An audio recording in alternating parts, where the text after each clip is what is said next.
My dear students, Dr. Ashfaq over here, and as you are well aware, I have authored books for NEET PG, NEET DM, NEET MCH, as well as some of the books for USMLE examinations, MRCP examinations, and my lectures would be intended to get you right on the top there for your next examinations, DM examinations, MCH examinations, MRCS, MRCP, USMLE examinations. I hope my videos will benefit you a lot. I will be presenting my things in a very easy, simple and palatable form for you. Wish you good luck for your exams. Thanks a lot.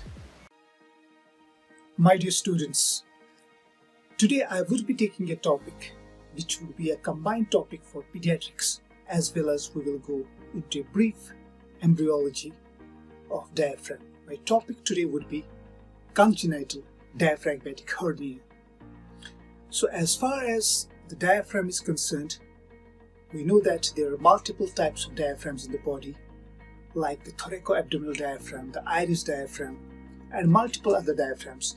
Today I would be talking about the thoracoabdominal portion, or the diaphragm, the main diaphragm. As far as this diaphragm is concerned, we know that the embryogenesis of diaphragm starts during the 4th week of intrauterine life, and the diaphragm basically develops from 4 important sources, sometimes asked in your embryology. You know that the diaphragm develops from number 1, septum transversarium, number 2, from the pleuroperitoneal membranes, number 3, from the mesenteries of the esophagus, the ventral and the dorsal mesentery of esophagus, and from the mesoderm of the body wall. It is a bit complex as far as the development of diaphragm is concerned, but you have to remember these 4 areas wherefrom the diaphragm is developed. Now, there can be aberrations in the development of diaphragm, and sometimes we can have what is typically asked.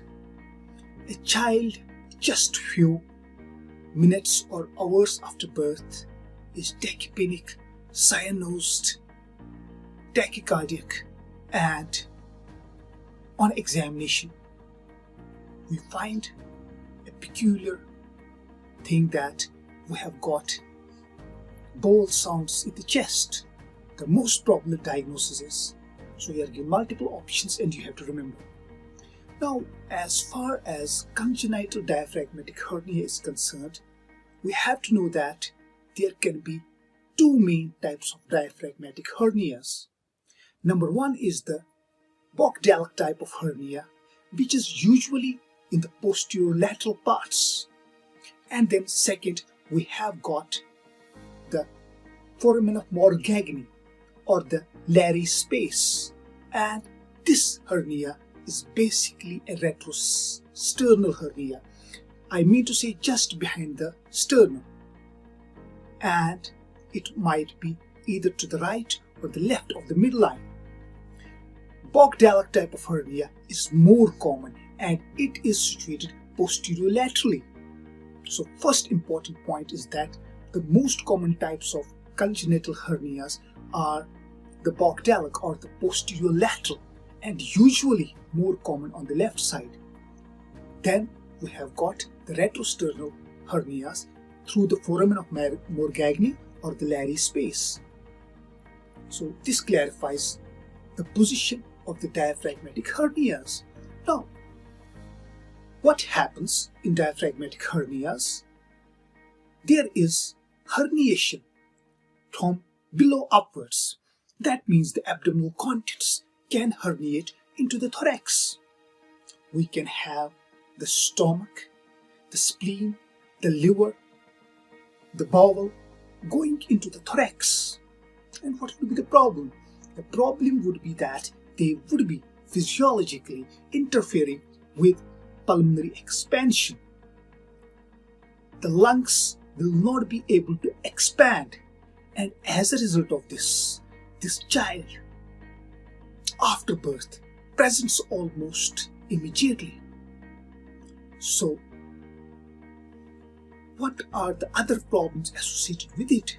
So typically we can have this newborn having tachypnea, dyspnea, tachycardia, which can progress to cyanosis because of inability of the lungs to expand, and it can cause hypoxia and subsequent cyanosis. Now, what is the problem? There's an additional problem. Once you begin to feed the child, there is more compression of the lungs by the dilated stomach or the dilated bowels. So the more you go on feeding, there is more development of cyanosis. The child becomes more bluish.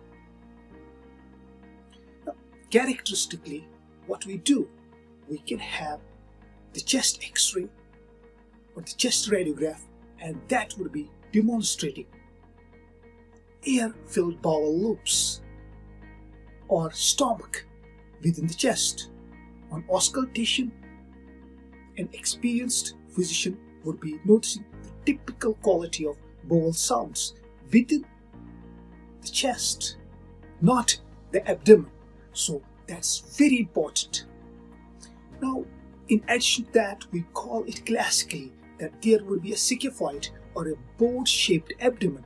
Sicaphoid abdomen is characteristic of congenital diaphragmatic hernia, with the bowel sounds in the chest with the apex beat shifted towards the right side in case of left-sided hernias, and this may be associated with mediastinal shift and gas-filled big loops of bowel in the chest.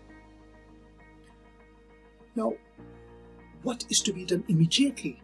A simple procedure that we insert a nasogastric tube. The nasogastric tube immediately causes decompression of the bowel. In advanced centers, we can give nitric oxide, inhaled nitric oxide. In addition to that, later on, this is followed by extracorporeal membrane oxygenation, ECMO. So, ECMO is a very important modality of management. You have to remember that ultrasound can also pick up congenital diaphragmatic hernias, in addition to MRI, which can give us the specificities of congenital diaphragmatic hernia. So this is something in a nutshell about congenital diaphragmatic hernia. So you are emphasized to remember the development or the origin of diaphragm, what we mean by foramen of Morgagni, what we mean by buccal duct hernia, what we mean by scaphoid abdomen, what we mean by the presence of bowel sounds in the chest, and the important modalities like the NG tube insertion, ECMO, and inhaled nitric oxide. So these are some of the facts you have to remember in congenital diaphragmatic hernia.